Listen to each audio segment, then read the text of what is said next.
Hey there, everybody. Why am I holding a tennis racket, you might be wondering? Because this next speech is our procedural speech, and you are going to be telling the class about a hobby or activity that you love to do. I don't even know if that was the right way to hold a tennis racket because I don't actually play tennis. But if I did, I would know, and I would definitely write a speech telling you guys how to hold a tennis racket, or how to dribble a tennis ball, or how to serve. The goal is to keep this speech super simple. You don't want to tell us the whole history of a certain sport or how to play the whole game of soccer. You just want to tell us how to do one specific component of that activity.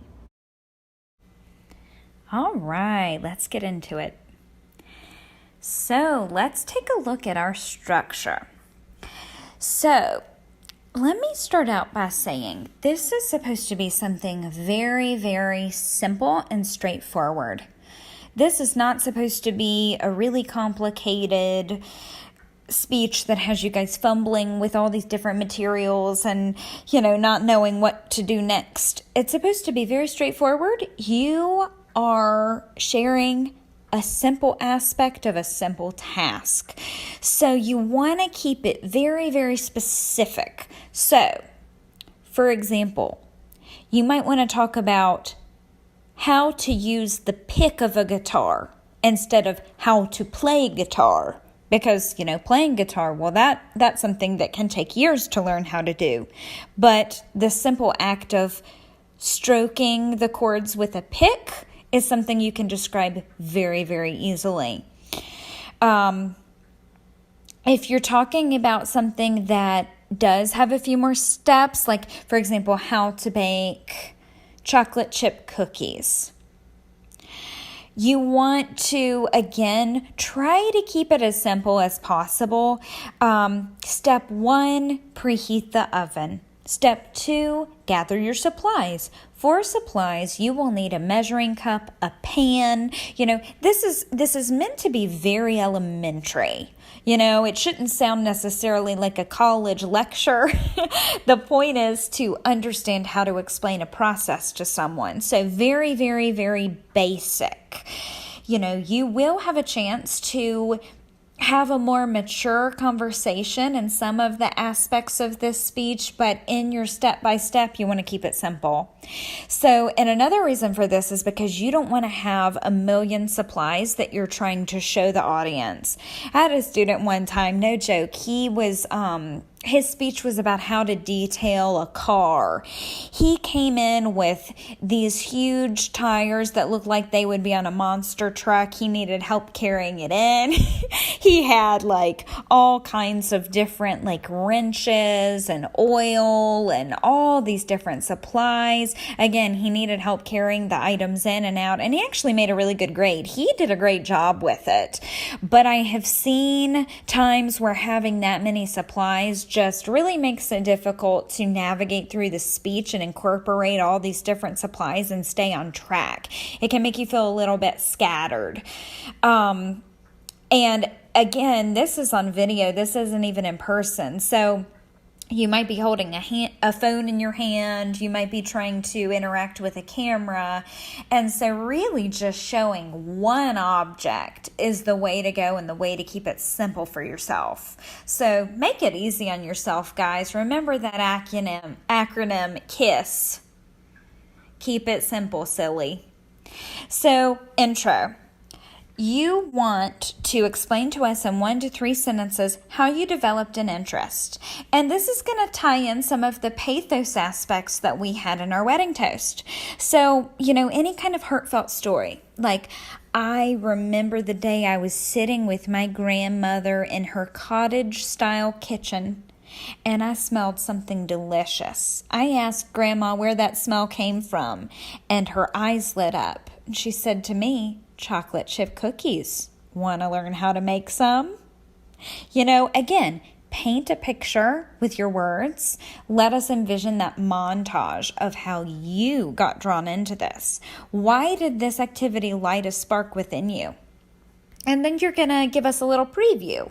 Now that's going to be 1 to 3 sentences explaining what this speech is about. Today, I'm going to be explaining to you how I first fell in love with baking chocolate chip cookies and give you a step-by-step of this process. And then you're going to want to include a little piece of history or trivia. Now, this can be anywhere in the speech. I just, for the sake of this structure, I placed it after the preview. But this is just going to be a one-sentence little, piece of something interesting. A bit of trivia for you. The first chocolate chip cookie was made in the year blah, blah, blah. Most people don't know this, but the first batch of chocolate chip cookies were actually made as a mistake. Something that just makes the audience say, well, that's interesting. I didn't know that. One of the most odd bits of trivia a student ever included, she was talking about how to kick a soccer ball. And she said, most people don't know the history of soccer. It was thought to come about during the days of cavemen when they would kick around skulls of deceased members of the tribe. I definitely never knew that, and I will never think of soccer the same way again. If you guys want to take a look at the resource I have included after you watch this video, and it's all about the history of tattoos. The reason I included this is, for one, I found it interesting. Number two, it's packed with unknown history and bits and pieces of trivia about tattoos. So that's exactly what you want to do. You just want to find something unique or thought-provoking. Can be one sentence to include. And then you're going to transition into your step-by-step process. Step 1, do this. Step 2, do this. Again, very elementary, very cut and dried. And then your review will be very similar to the preview. You're going to tell the audience what you just told them. So today I have explained to you the step-by-step process of baking chocolate chip cookies. So this is going to be the review. It's going to be similar to the preview. You're just going to kind of recap what you have told the audience.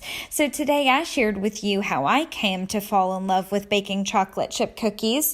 I gave you an idea of the step-by-step processes. And then your final statement will be one of invitation.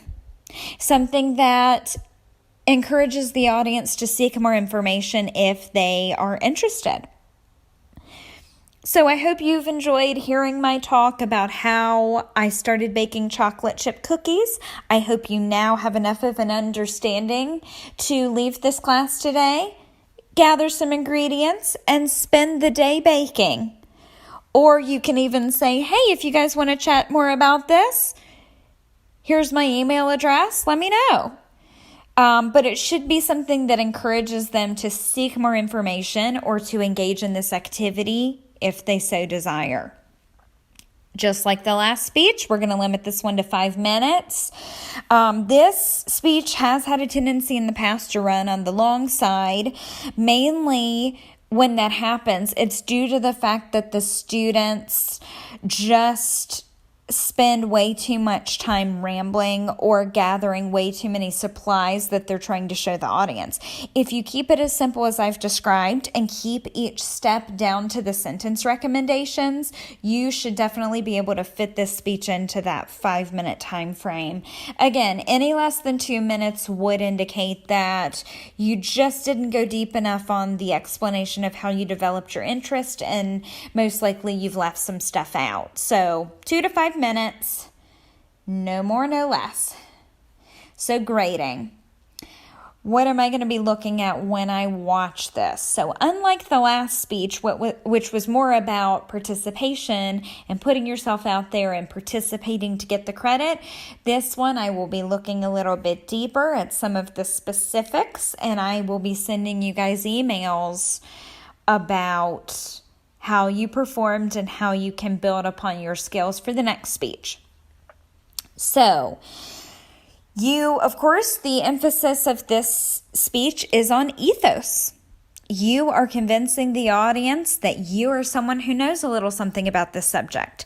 So you accomplish that by describing your personal experience and including the fun fact that you found, the fun piece of trivia that you're knowledgeable about. But of course, just like all the speeches, we will have elements of pathos and logos, as any good speech does. So your pathos will be shown in your general excitement about this topic. We want to be able to feel your excitement. Otherwise, we're going to say, why should I care? Logos is going to be your structure with the inclusion of all your parts and clear transitions. Vocals will be diction and tone. Every speech, you're going to want to have diction, enunciate those consonants, use the full space of your mouth, and of course, allow us to feel the emotion and the tone of your voice. Make sure that matches the content of your speech. And then your physicality. This is through video, so you're going to want to go that extra mile to show us your facial expressions, that your faces match the tone and overall emotional feel of the speech, and displaying your object. You're probably going to want to play around with that. Use your phone, use your camera to know what angle you need to show this object to where we can all see it from our devices. So just play around with that one. So points of emphasis. These are some general questions I want you guys to ask yourselves when deciding how to brainstorm and how to go about composing this speech. How will you establish credibility? How are you going to convince us that you really know something about this? How will you make the speech emotionally compelling? How are you going to make us feel the emotion? How will you establish a linear flow of thought? How are we going to be able to follow you? You're going to be able to accomplish that by sticking to the structure and by having clear transitions. How will you incorporate your physicality? You're going to want to practice your facial expressions, your display of your object, film yourself so that you know what you look like to us. And then how are you going to capture the audience's attention with your voice? Okay, so this speech is unique in that it really does a special job of combining ethos and pathos. In this speech, you combine your credibility with your passion. So there are some special techniques to do that. You really want to establish this passion and your personal history with this. So you do this by explaining to us how you first fell in love with this activity. Your first memory of engaging with this activity. How does this activity make you feel? If you think about how we choose to spend our free time, the leisure activities we choose to do, why do we choose those activities? Usually it's because they're making us feel a specific emotion that we want to feel. It might be inspiration, or it might be completely calming. It might allow us to shut out the noise of life and feel like we're in a state of flow. So does this activity rejuvenate your soul? Does it create a spark that makes you feel more alive? Are you really talented? Is this a specific area that you feel really competent? So you know that, if you have a crappy day, you can engage in this activity and you can feel really competent about your skills. Does it take you back to a time when life was simpler? Does it remind you of your childhood or a specific time in life where you were really in a good headspace, really thriving in life? Is it a restart for you? If you feel like you're in a rut, does doing this activity just make you hit the reset button on your life and feel like you can completely shift gears and transcend into a higher dimension or a new reality? Does it make you feel more joyful or childlike? Does it just make sense? Does it make you feel like all is well in the world? You really want to describe to us the whys behind this activity, what got you into it, what keeps you doing it. So in terms of logos, you want to include all the parts of your speech. Don't leave anything out, and transition in a way that is crystal clear.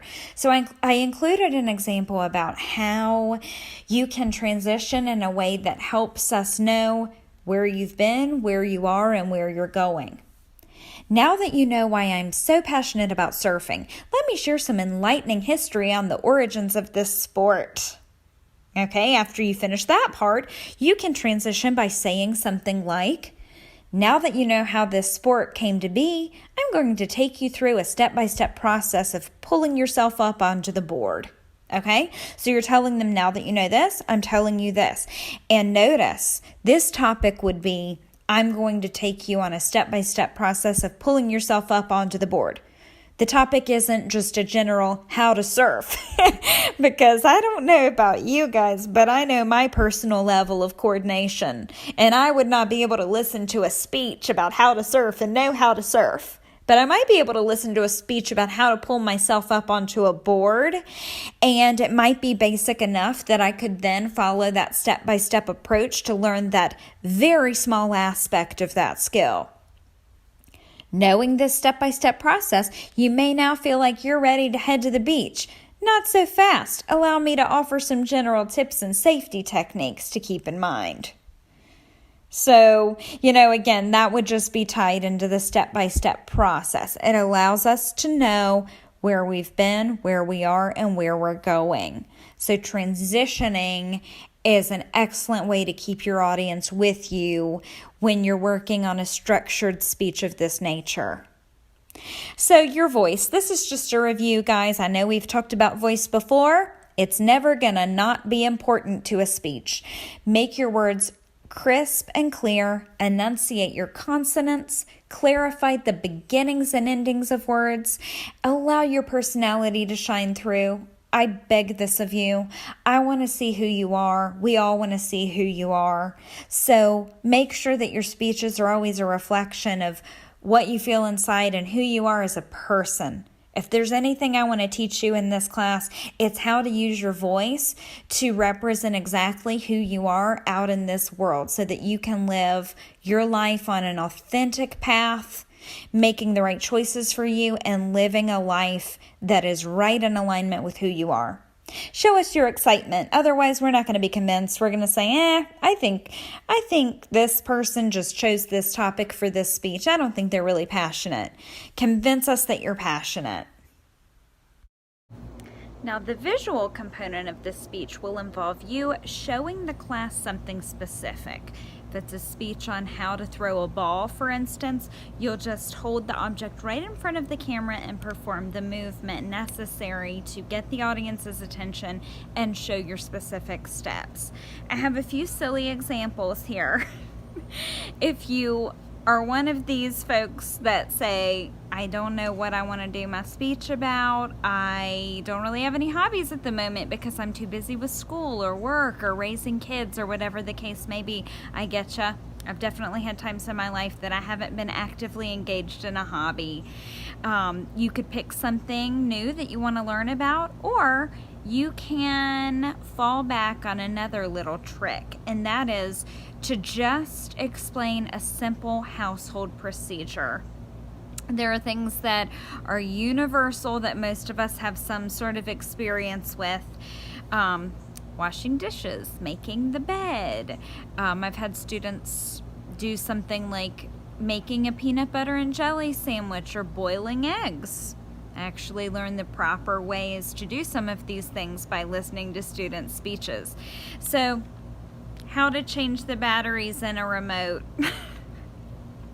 And this is, if you pick a topic that you think is kind of boring, it can be a really fun way to add in some trivia. Like, little known fact, did you know that 20% of people initially put the batteries in the wrong compartments backward on their very first try? That's a completely made up statistic, but that would be pretty wild and somewhat believable if it was true. So, something like this, you would show the class, okay, step 1, remove the old batteries. Step 2, take a look at your remote and figure out where the positive sign is and where the negative sign is. Align it with the battery. Fit it in until you hear a pop. Do this on both sides and you're good to go. You know, something super simple like that you can explain simply and show. What you don't want to do is get a ton of objects and end up confusing yourself, because that can really make you get off track with your words if you're like rummaging around and trying to grab this, trying to grab that. Another little example. If you're doing a speech about finger puppetry and you have your little finger puppet right in front of you, what you want to do is you want to open the bottom, create an opening in the shape of an O, stick your index finger in. The reason the index finger is used is because whether you're right-handed or left-handed, this is the finger that human beings have the most control over. Again, I don't know if that's a fact or not, but I feel like I have control over my index finger. So if you make an assumption, just verify it to make sure it's true, and then go for it.